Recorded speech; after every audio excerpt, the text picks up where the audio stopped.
started to teach this to Teresa, and I've been learning things as I go too. We're starting with a sewing pattern from Simplicity, and then it's got the number right there, what the pattern is going to be. And each piece of the pattern, when you slide it out, we discovered it's worse than folding a map, but every piece in there is numbered. And this one here, we have been doing a really nice job unfolding it and folding it back up again so that it comes out really nicely. So I'll show you a couple of things on the back of every pattern. And it goes like this. So, so it's like backwards to me, but it's got all these different kinds of things that we could make, right? This one is the dog pattern, but it's totally true of every pattern. Looks exactly the same. And then all the pieces inside are numbered. And when you start to make something a little more complicated, they have all these extra pieces, you know, or something. So it's a lot of fun. And we want to, I kind of love to improvise, but there is something you really want to learn from the pattern. And we're going to take a look here. It will tell you to start with what fabrics you need. When you get new fabric, let me see if it goes. I don't know if you can see that. Oh yeah, this one here says 60 inches wide. Without nap, it tells you how much you need. We're kind of just faking it here. No, kind of just faking it here. But let me see if this has it.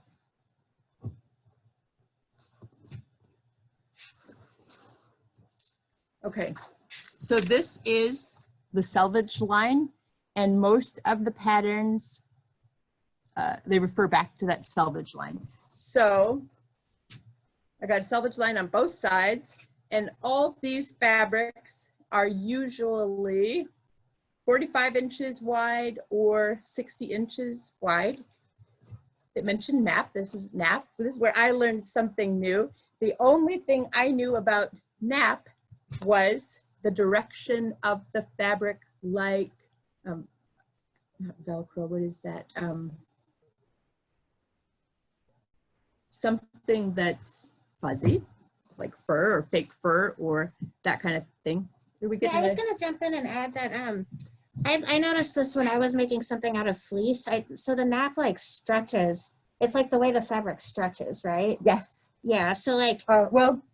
Well, no. Actually, yours has video. Anyway, sorry about that. Sorry. Okay. Sorry if I'm confusing things. So the selvage line, that's what. And actually, Teresa and I did look at this. It has a way that it does not stretch, and it has a way that it does stretch. And this one's not really a good example, so I don't remember which is which.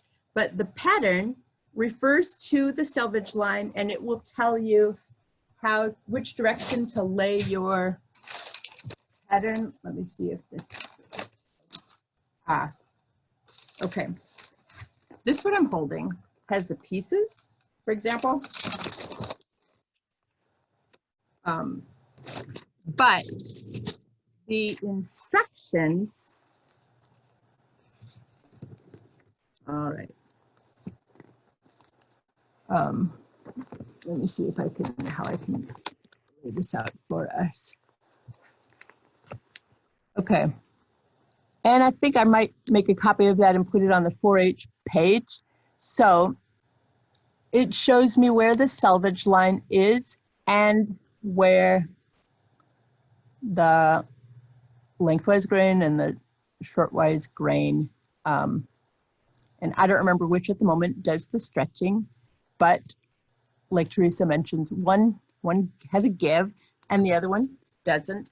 So when you're making clothes especially, you want to follow that. So the pattern will tell you where the selvage line is and where to put your item.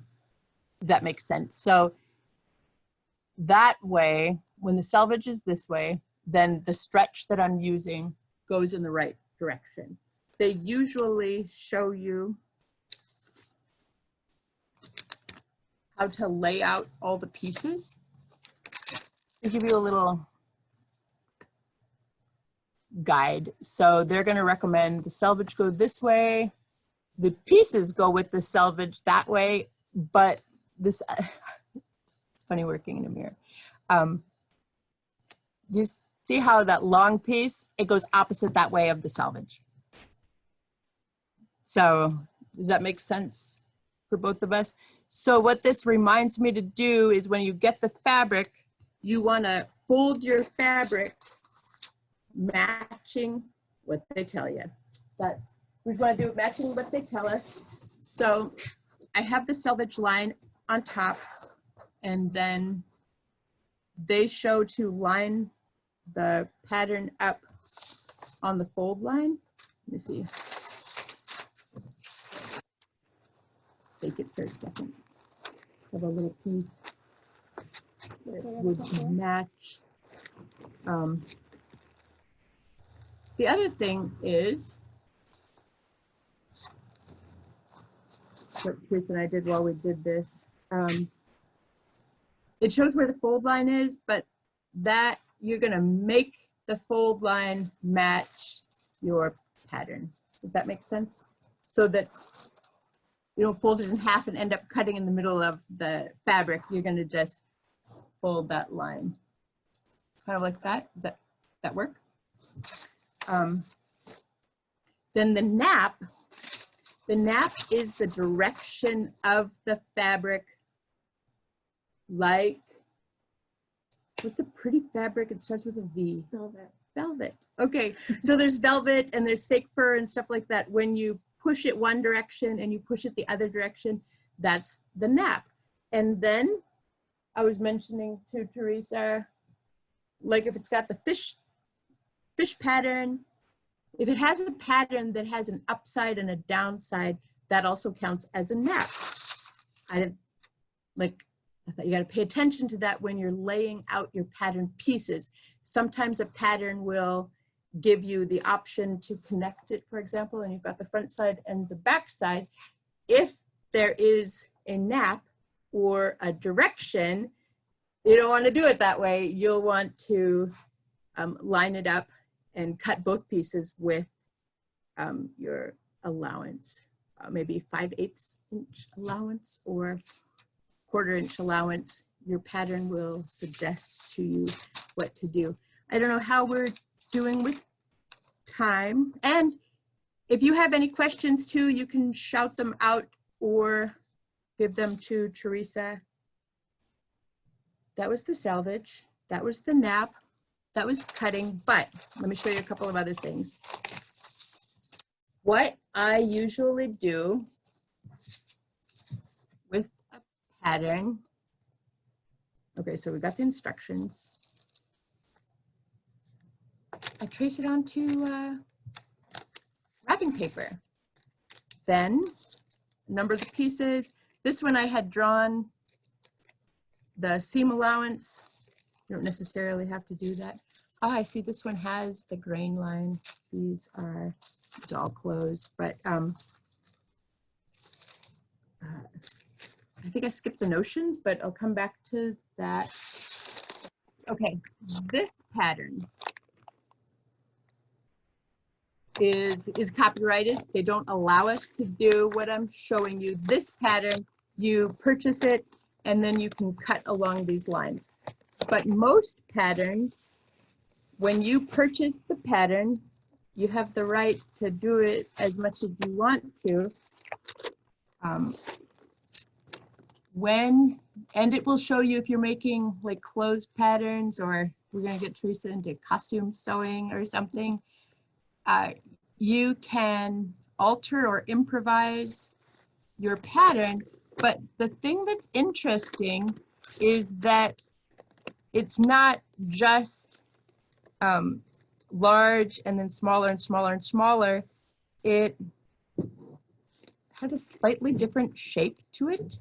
So what we do is, okay, oh, is that better? Which one is me? On it. I don't know if that's any clearer. I don't know. If you lay it on the table, I can put this down on top of it. Okay, is that not nice? Let's see where we're at. There's lag time, so you're still standing. There we are. If you want to use it, you can zoom over the I can't see where my hand is. I think because of lag time.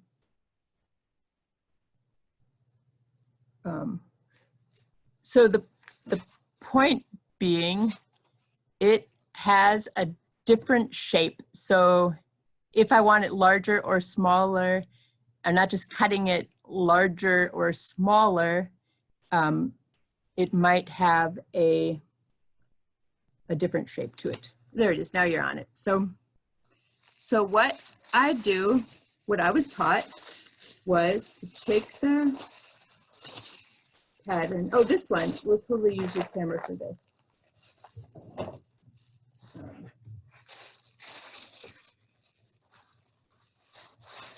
I think for right now, we're just gonna do a tiny piece. It's helpful for you to show her what you did with the pen. Right, right. So that's what we're gonna do right here. And mine lets me see it. And yours might have a better view, but it's gonna take a second to catch it up.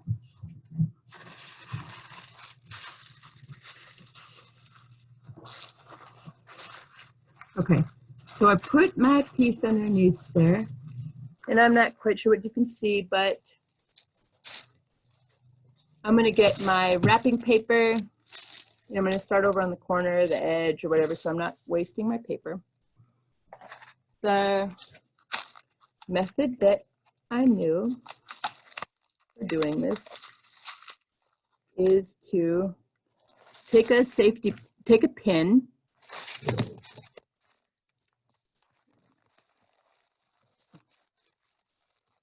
So she has the fabric underneath the pattern, and she's going to take the pen and prick little holes along the edge of the pattern so that she's not actually cutting out the paper for the pattern so it can be reused, but she'll be able to see the dots on the fabric itself so that she can then use as a guide for cutting.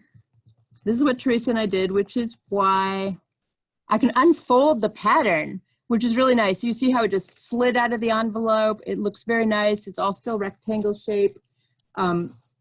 So we did this. However, I'm here at 4-H, where we have lots of supplies and lots of old supplies. So you can do the same thing. So if you have a tool like this, you can use that for the same thing. And I was going to say, we'll lend them out too.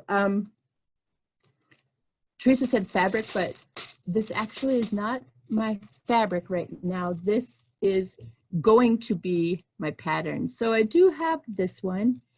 And here's another one. You can do a close shot. Oh, I see. So you're making the pattern on the paper. Yeah, I'm making a pattern. But if you were to come in and take a look at these real quick, it's got little guide marks, and they recommend you mark them on your pattern. So I'd probably cut it out actually like this. Can you see that? Where are we? It has a little tiny notch, and this one here they notched in, but that way you can line up your pattern very nicely. Okay, so that's onto my tissue paper. That is going to be the pattern to use, right? And I showed you that, so I've got, I just use wrapping paper. I use this like totally archaic wrapping paper I got at a garage sale or something. Nobody wants a present wrapped in that? No, I'm just kidding. I don't know, but anyway, And then the pieces are numbered. The pattern will tell you which pieces you need. So, let me see. Oh, okay. So on the, I'm sorry, Teresa, it just happened automatically. It has the different patterns there, the different views. Maybe they call it views. Each one is labeled. You could make the A, the B, the C, the D. And that's true on the dress pattern and all the patterns. And then when you go to that, it will say, if you are making the A, you'll need 3/4 yard for small or medium, or 1/8 yard for large. And then it asks for cuffs. I'm really big on recycling, so you can get that from old sweatshirts too, you know, or that kind of thing. Stuff from the thrift store that we don't necessarily need. And then fabric remnant is basically just scraps, just something that you have in the home. Fabric remnant. Now we'll go back to the notions. So the notions, you'll get in context, it'll exactly what it is, but it has the different things that you need. This one isn't the one we were using, but it has stuffing, it has fiberfill, it has some yarn, 2 long Chanel stems, and pom-poms, glue, whatever, the different things that you'll need. Zipper and Velcro and snaps are probably on the one that we were using. There's the remnants and then the tools. Aha. So when you were in high school, I know they said, don't use my fabric scissors for paper, right? So cut out the pattern just with regular scissors. Save the fabric scissors for the fabric only. Okay. If you don't have fabric scissors, can you use regular scissors? You can, but I'm surprised you're asking that, Teresa, because I gave you really nasty scissors to cut with the other day. I'm saying it more for the purpose of page on the line. Right. It's better to go from not having fabric scissors to getting fabric scissors than it is from having fabric scissors and allowing other people to ruin them. So I gave her scissors and she was having like this hard time cutting and thinking, yeah, I'm not a crafty person. And then when I took those same scissors from her, I was like, ooh, man, these are bad scissors. Let's go try again. So we marked the fabric. The instructions will tell you exactly what order to cut things out and sew them. We were putting together, I'll probably just do one of the things here. Okay, so I love to improvise. So we did go for, we decided to make hers reversible or something, use that plastic. It will tell you what order to sew things, mostly because of the hems on the inside of the seams. The example that I was giving is on the seam, let me see if I can see that. On the seam line with garments especially, shorts and pants are hilarious to do the wrong way. In the seam line with the cuspucks, I just say cuspucks because we're in Bethel, and if anybody sews, that's probably what they sew, except for masks in 2020. It'll have you sew the sleeve on first, and then this line all the way through, which will come out nice and smooth. If people sometimes like to accidentally, or just, I don't know, just because it's there or however it is, sew the sleeve first. Or perhaps if you end up wanting to alter clothes. If that's the case, just to throw that out there, you have to unsew enough at least that you can lie it down, sew it on, and then sew it up, if that helps. with the dog pattern, like it told us which direction to do it. And then since we improvised a little, we had to stop and think, okay, if we're not going to do that, what happens when you put it together? What happens when you fold it? That's why I say shorts, because I used to make little baby shorts, and somehow when you sew the wrong hemline at the wrong time and the thing turns into, they're like a long skinny thing or a short, I don't remember how it works, but so the order that they give us is important. They recommend pinning your pattern to the fabric before cutting it out. That keeps it lined up. I mentioned those little notches. Then you cut out your pieces. Oh yeah, let's take a look at, they'll call this right side. That makes the back side the wrong side, but usually you'll put right sides together, makes your nice seam line. Some patterns, I think they might tell you to put that pattern on the right side up or right side not up. Let me think. Use it. 4-H is really great, and they, they loan out various things, like, they have a few sewing machines. So like, if you're getting started on a crafty project and you have questions, you should give them a call. The phone number here is 543-2088. They did mention casing and interfacing. So I have an example. There is something called let's take a look. Okay.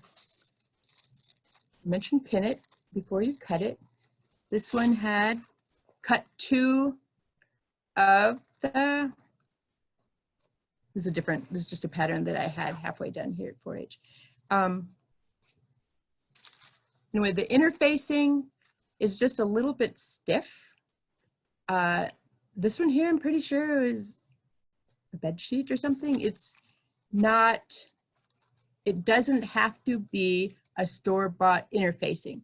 There is an interfacing, and there's some that are iron-on and some that are not. And what is interfacing? It looks like, let me run over and get something. Or what's the purpose of it? Is it just to line it? The interfacing is going to give it a little more structure, probably a little more body, maybe. I'm thinking it looks like stitch witchery. It's something you can iron on to do hems, to make your hems turn out nice. I was reading a couple of things like if you're sewing and the fabric is puckering, you can lay tissue paper on that, or something that'll pull off while you sew, and it'll keep it from doing that. Interfacing, and casing. The dog costume, or the dog coat, yeah, it has a place to make a casing, which is really just exactly what it sounds like. It's going to be a case for the pull string. Oh, let me think. My cuss may or may not have it, but like a little, the two-sided fabric right there. And this one has using bias tape. So we sewed her thing with bias tape around, and we're going to add the Velcro and make the cutest little dog coat. She couldn't take a picture and show it because we didn't finish it, so your dog can't wear it. It has a little place for your leash, your collar to go in. Let me see. I think we covered everything. I would really like to get a class going of beginning sewers. We had a handful of people watching when we started the how to thread your machine, and some problems to look out for. It might be useful. I mean, it seemed like useful. I feel like everything I learned, because a lot of times people, you learn from mistakes, right? So people who are good at things learn a lot less. No, just kidding. Means they made the most mistakes. Well, yeah, they might have made a lot of mistakes and learned from, but otherwise, yeah, I get people who've been sewing for a long time, and then they'll say, hey, you know, my thread keeps catching. Why is that? And someone else knows because someone else has already learned that. But if it's never happened, they don't know why necessarily.